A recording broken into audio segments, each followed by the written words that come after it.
Hai, halo semua. Semoga semuanya sehat.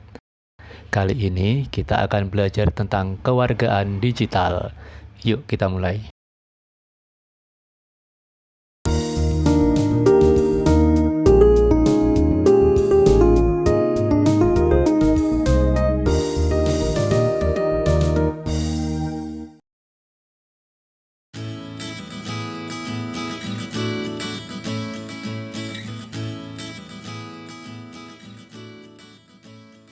Abad 21 ditandai dengan tak terbendungnya teknologi informasi dan komunikasi.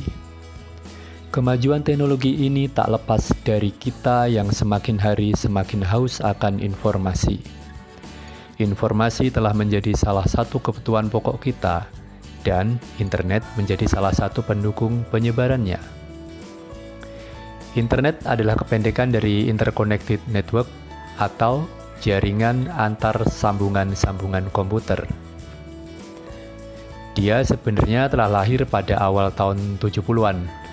Ide dasar teknologi ini adalah menyambungkan beberapa komputer untuk saling berbagi informasi, sehingga komputer A, komputer B, atau komputer C dapat saling mengakses. Mereka bisa berbagi sumber daya yang dimiliki, seperti data, bisa berupa data teks, gambar, foto, video, program komputer, atau sumber daya yang lain. Pada akhirnya, di saat ini, saat teknologi internet telah begitu maju, penyambungan komputer sudah sangat mungkin terjadi di seluruh dunia. Bisa kalian bayangkan, ada ribuan, jutaan, bahkan mungkin miliaran sumber daya bisa saling bertukar, bisa saling berbagi. Itulah kenapa saat ini dengan segenggam gadget yang tersambung ke jaringan internet, kalian bisa mendapatkan informasi apa saja yang kalian inginkan. Internet telah menjadi kebiasaan sekaligus kebutuhan. Bagi beberapa orang, tiada hari tanpa koneksi internet. Karena dia telah menjadi sarana di pekerjaan, sebagai media belajar, atau sekedar untuk hiburan. Internet seolah telah menjadi dunia baru. Kita menyebutnya dunia maya. Nah, warga digital adalah sebutan untuk kita yang aktif di dunia maya, atau sebutan untuk orang-orang yang aktif menggunakan internet dalam kesehariannya. Warga digital lebih dikenal dengan sebutan warganet atau netizen. Ada tata cara untuk mempersiapkan diri menjadi bagian dari warga digital yang baik, yang dikenal dengan sebutan kewargaan digital atau digital citizenship. Inilah fokus belajar kita kali ini.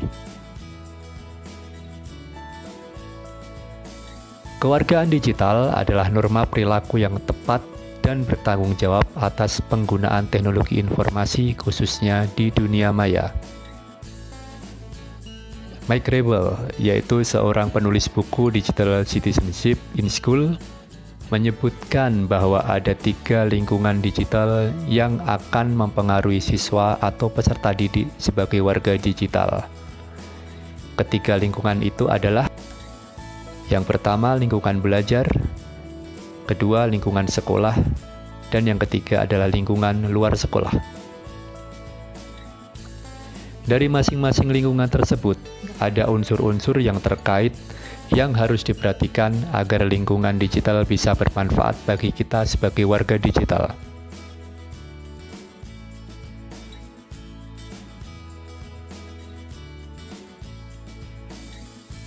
Pada lingkungan belajar, yang harus diperhatikan adalah 1. Akses digital, yaitu adanya kemudahan untuk mengakses sarana-sarana atau fasilitas digital. Yang kedua, komunikasi digital, atau adanya layanan berbagai jenis komunikasi digital yang dapat dimanfaatkan. Dan yang ketiga adalah literasi digital, yaitu bagaimana memahamkan tentang teknologi melalui proses pembelajaran mengenai teknologi dan pemanfaatannya.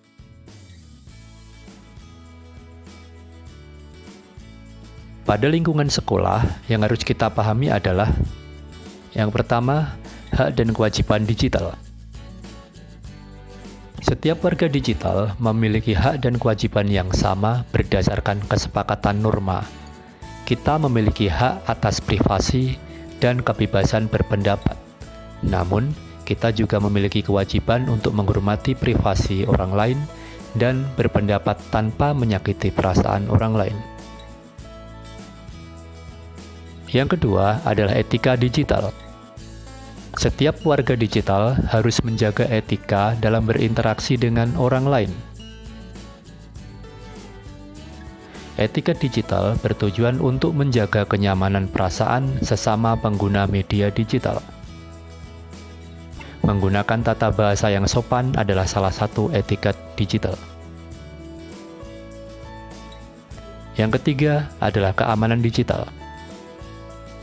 Setiap orang harus berhati-hati dan melindungi informasi serta datanya dari pihak-pihak yang tidak bertanggung jawab, termasuk juga dari kerusakan dan kehilangan data.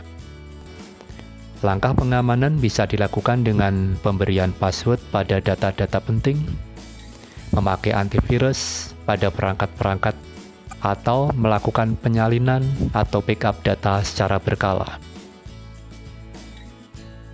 Pada lingkungan luar sekolah, yang harus kita pahami adalah 1. Hukum digital. Hukum digital mengatur etiket penggunaan teknologi dalam bermasyarakat.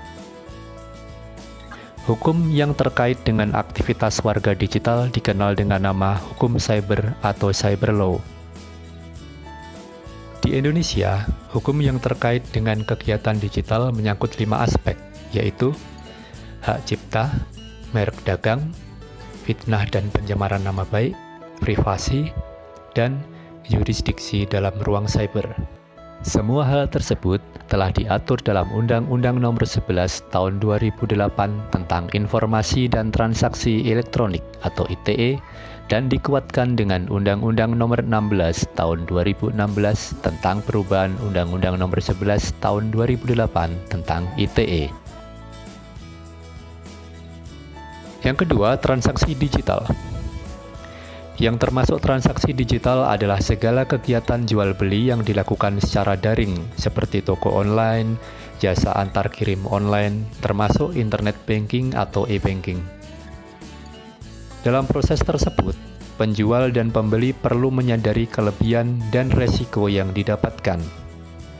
Kecepatan bertransaksi, kemudahan akses, kemudahan memperbandingkan spesifikasi dan harga produk atau layanan merupakan beberapa kelebihan transaksi daring. Resiko yang mungkin muncul antara lain penipuan, perbedaan kualitas barang yang dikirim, jangka waktu pengiriman, atau legalitas barang yang diperjualbelikan.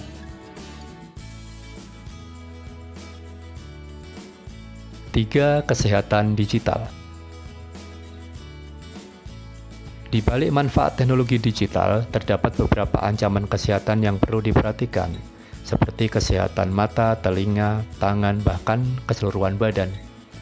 Tidak hanya masalah kesehatan fisik, kesehatan mental dapat juga terancam jika tidak mengatur penggunaan teknologi digital secara proporsional. Kesimpulan dari bahasan kali ini, dengan mempelajari kewargaan digital, diharapkan kita bisa mempelajari teknologi untuk membantu tetap aman baik di dalam atau di luar sekolah, mempelajari manfaat dan risiko dunia maya agar membantu tetap aman ketika menggunakannya, menjadi warga digital yang baik, mengerti etika, bertanggung jawab, dan percaya diri atas segala tindakan yang dilakukan. Untuk selanjutnya, pelajarilah materi-materi terkait kewargaan digital yang lain melalui video-video di channel ini, seperti bagaimana berinternet yang sehat dan kiat-kiat keamanan jaringan.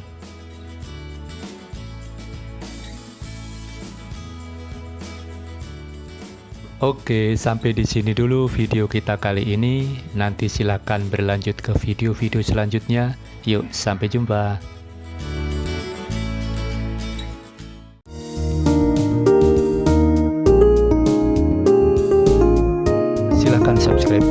agar kalian tidak ketinggalan dengan update video di sini.